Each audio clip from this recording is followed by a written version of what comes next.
네, 안녕하세요. 오늘은 건축법의 적용 대상에 대해서 살펴보도록 하겠습니다. 건축법의 적용 대상이 되는 것은 당연히 이제 건축물이 그렇고요. 그 다음에 축조 신고 대상 공작물도 건축법상의 내용이 적용이 돼요. 그래서 그런 내용들 같이 살펴보겠습니다. 먼저 건축법상의 적용물을 보면은 이런 거를 이제 건축물이라고 하는데요. 토지에 정착하는 공작물 중 지붕과 기둥 또는 벽이 있는 것과 이에 딸린 시설, 즉 그러니까 그에 딸린 시설이라는 것은 대문이나 담장 이런 걸 말하겠죠. 이런 거를 건축법상의 건축물이라고 합니다. 이 지붕과 기둥 또는 벽이라는 말은요, 이렇게 해석을 할 수 있습니다. 지붕 플러스 기둥 혹은 지붕 플러스 벽, 이렇게 이제 해석할 수 있는 거예요. 지붕, 기둥 혹은 지붕 플러스 벽. 그러니까 지붕은 공통적으로 있어야 되는 것이고요. 그 다음에 기둥과 벽은 둘 중에 하나만 있어도 건축법상의 건축물이 됩니다. 그래서 이 건축법에서는 그 지붕과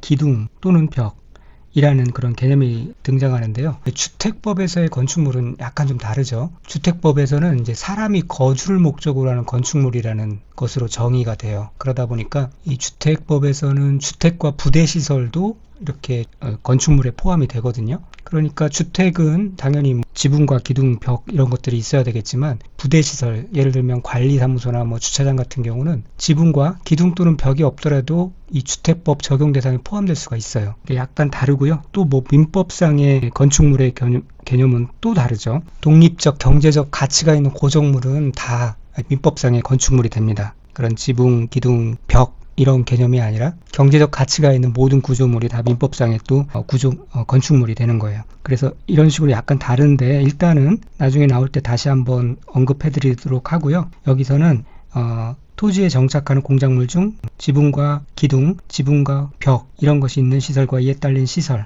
대문, 담장 등이 다 건축법상의 건축물에 해당된다. 또 두 번째로 지하나 고가의 공작물에 설치하는 사무소, 공연장, 차고, 상고, 점포 등이 건축법상의 건축물에 해당되는데요. 이거는 지하 공간이나 고가 구조물, 그러니까 고가도로나 고가철도 등 있잖아요. 이제 상부 또는 하부에 설치된 특정 용도의 시설을 말하는데, 상부보다는 그 밑에 공간 있잖아요. 고가도로 밑에 공간에 보통은 그냥 버려져 있는 공간이 있는데, 그런 것들을 이제 활용해서 거기에 사무소, 공연장, 차고, 창고, 점포 같은 것들을 설치할 때 그것도 이제 건축법에 적용을 받는다는 얘기고요. 고가도로 밑에 체육시설 같은 거, 그러니까 배드민턴장 그런 거 있는 거, 들어가 있는 거 보신 적 있을 거예요. 사진에 보여드리는 이런 개념을 생각하시면 되겠어요. 그리고 그 밖에 대통령으로 정하는 것, 이런 것들이 이제 건축법상의 건축물에 해당되고요. 이 건축법 적용 대상에서 제외되는 건축물도 있죠. 건축법상의 건축물보다 제외되는 건축물이 시험에 더 자주 나오는 그런 내용입니다.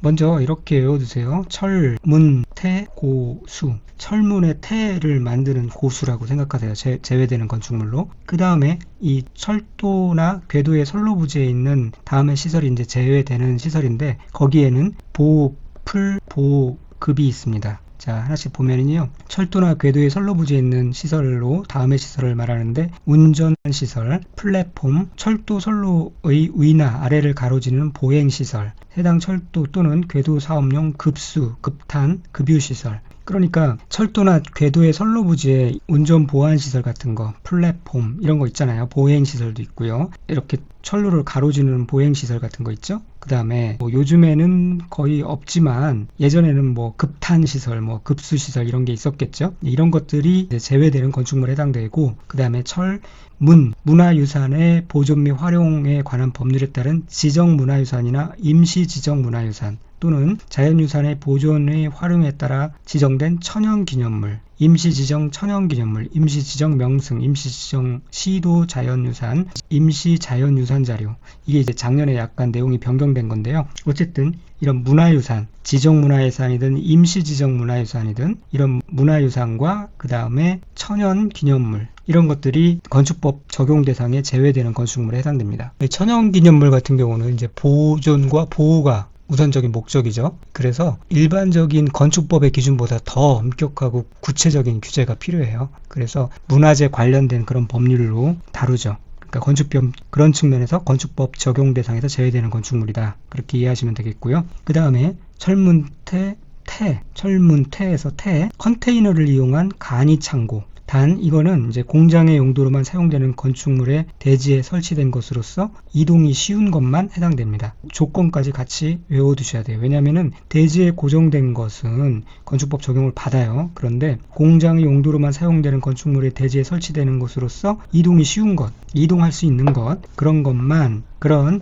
컨테이너를 이용한 간이 창고만 건축법 적용 대상에서 제외된다라고 알고 계셔야 되고요. 그 다음에 고속도로 통행료 징수시설 있죠? 그런 것도 제외되고요. 하천구역 내에 수문 조작실, 이것도 건축법 적용 대상에서 제외됩니다. 골고루 주는 답으로 하나씩 나오니까 이런 거는 그냥 이렇게 이니셜을 따서 암기해 두시면 됩니다. 자, 그 다음에 축조 신고 대상 공작물. 자, 원래 건축물은 뭐 신고하기도 하고 허가받기도 하고 해야 되지만 공작물은 규제 대상이 아니에요. 그런데 그런 공작물이라 할지라도 이 다음에 해당되는 경우는 이제 특별자치도지사, 특별자치시장 또는 시장군수구청장에게 신고를 해야 된다 라고 하고 있는데, 자, 어떤 공작물일 때 하냐, 그러니까 일반적인 공작물보다 좀 더 큰 겁니다. 그래서 밑에 보면은 신고 규모에 있어서 다 넘는 거죠. 자, 밑에 옹벽이 1m 이하인 거는 해당되지 않아요. 근데 2m를 넘는 옹벽이나 담장은 축조 신고 대상 공작물로서 신고를 해야 된다는 거고요. 광고탑, 기념탑, 첨탑, 장식탑 은 4m 넘는 거, 발전설비, 태양에너지를 이용한 발전설비는 5m 넘는 거, 철탑, 통신용 철탑, 굴뚝은 6m 넘는 거, 고가수조는 8m 넘는 거. 이 고가수조라는 것은 높은 곳에 설치된 물탱크를 말해요. 수조, 물탱크를 말합니다. 그 다음에 8m 이하의 주차장. 여기서는 이제 이하죠. 이하예요. 그러니까 8m를 넘는, 예를 들면 9m인 주차장 같은 경우는 축조 신고 대상이 아니고 건축허가 또는 신고 대상인 거예요. 그 다음에 바닥 면적이 30제곱미터를 넘는 것. 이런 지하 대피호 같은 경우 축조 신고 대상 공작물에 해당된다. 자, 이것도 뭐 이해를 해야만 되는 것이 아니라 이렇게 요 정도는 이해를 하신 다음에 암기를 해야 돼요. 그래서 이렇게 한번 제가 옹담이 굴욕사라는 제목으로 암기 코드를 만들어 봤어요. 옹담이라는 사람이 있는데 옹담이가 얼마나 굴욕을 당했는지 한번 볼까요? 옹담이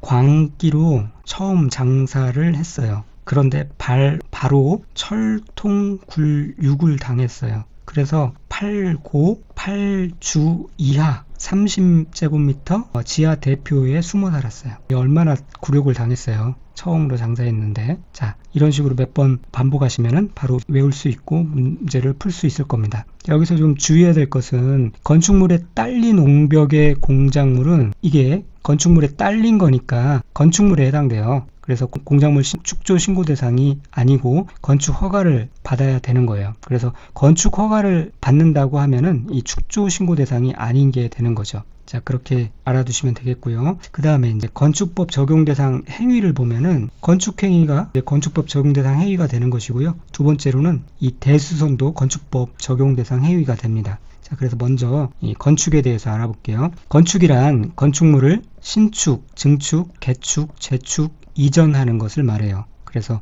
신증이 이렇게 암기를 해두셔야 하는데 이전이지 이축은 아니에요. 그렇게 알아두시고, 자, 그 다음에 이제 구체적인 내용에 들어가서 신축은 무엇이냐면은 말 그대로 새롭게 건축한다는 거잖아요. 그래서 건축물이 없는 대지에 새로 건축물을 축조하는 거예요. 이 건축물이 없는 대지에 기존 건축물이 해체되거나 멸실된 대지가 당연히 포함되겠죠. 또는 두 번째로는 부속 건축물만 있는 대지, 그러니까 주된 건축물은 없는 상태에서 부속 건축물만 있는 대지에 새로 주된 건축물을 축조할 때, 이때에 신축이라고 얘기합니다. 그 다음에 증축에 대해서 살펴볼게요. 신축과의 가장 큰 차이점은 기존 건축물이 있는 대지예요. 있는 대지에 건축 면적, 연면적, 층수 또는 높이를 늘리는 것. 말 그대로 증가시킨다는 거잖아요. 증가시키는 건축을 말하는 거니까 건축 면적, 연면적, 층수 또는 높이를 늘리는 것을 말합니다. 또 두 번째로 주된 건축물이 있는 대지에 부속 건축물을 축조하는 것도 증축이라고 얘기합니다. 그 다음에 이제 개축에 대해서 알아볼게요. 개축은 기존 건축물의 전부 또는 일부를 해체하고 그 대지에 종전과 같은 규모의 건축 범위에서 건축물을 다시 축조하는 것을 말합니다. 그런데 또 조건이 있죠. 내력벽, 기둥, 보, 지붕틀 중 3개 이상을 바꾸는 것을 말해요.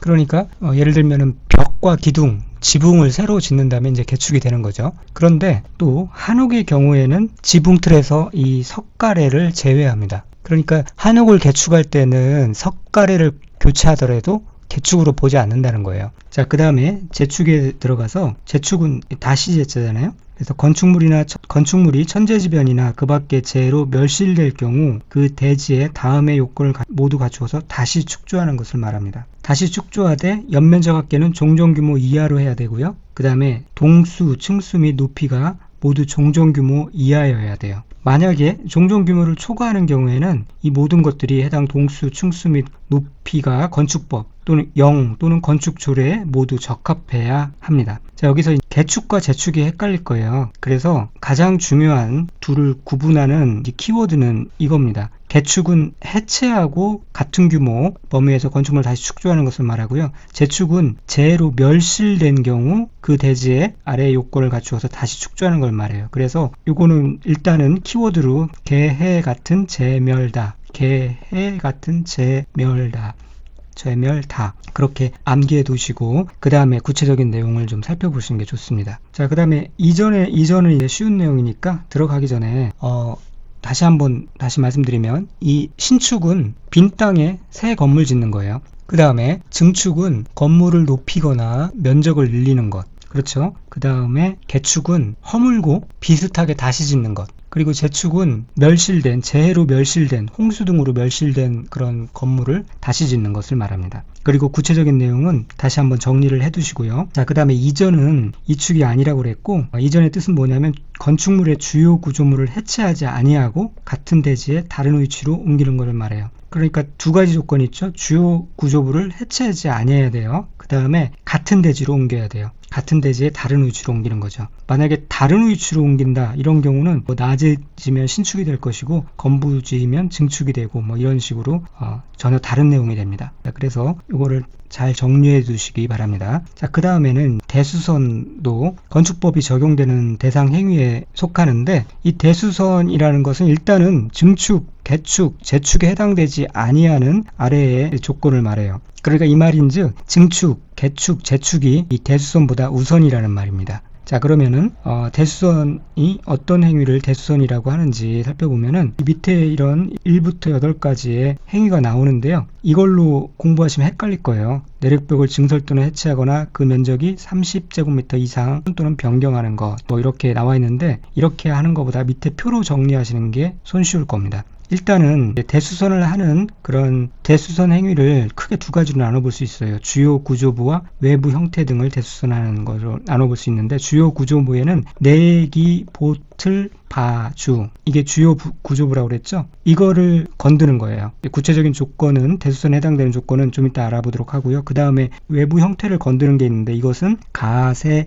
마감하러. 자, 다가구 주택의 가구 간 경계벽, 다세대 주택의 세대 간 경계벽, 그 다음에 건축물의 외벽에 사용하는 마감 재료, 이런 것들을 건들 때 이제 이런 조건이 해당될 때 대수선에 해당됩니다. 자, 그러면 구체적으로 일단은 증축, 개축, 재축에 해당되지 않는 증설 해체 등, 증설 해체는 다 대수선에 해당됩니다. 내기, 보틀, 바주, 가세, 마감, 이 모든 것들을 증설, 해체할 때는 일단은 대수선에 해당되고요. 물론 증개재에 해당되지 않는 증설 해체일 경우 그렇습니다. 그 다음에 또 증설 해체가 아니더라도 내력벽인 경우에는 벽면적 30제곱미터 이상 수선 변경할 때, 그 다음에 기둥, 보, 지붕틀 같은 경우는 3개 이상 수선 변경할 때, 그러니까 기둥을 3개 이상 수선 변경하거나 보를 3개 이상, 지붕틀을 3개 이상, 이럴 때 대수선에 해당됩니다. 기둥 하나, 보 하나, 지붕틀 하나가 아니라 이 각각 3개 이상 수선 변경할 때 그때 이제 대수선에 해당되고요. 그 다음에 밑에 있는 방화벽 또는 방화 구획을 위한 바닥 또는 벽, 주계단, 피난계단 또는 특별계단, 이런 것들은 중요한 거예요. 그 다음에 다가구 주택의 가구 간 경계벽, 다세대 주택의 세대 간 경계벽, 이런 것들은 3개 이상이 아니라 그냥 하나라도 수선 변경해버리면 바로 대수선에 해당된다는 얘기고요. 그 다음에 건축물이 외벽에 사용하는 마감 재료는 내력벽과 마찬가지로 벽면적 30제곱미터 이상 수선 변경할 때, 그럴 때 대수선이라고 합니다. 자, 그렇게 알아두시면 되겠고요. 오늘은 여기까지 짧게 마치고 다음 시간부터 용도 변경, 중요한 부분이죠. 용도 변경에 대해서 알아보도록 하겠습니다. 감사합니다.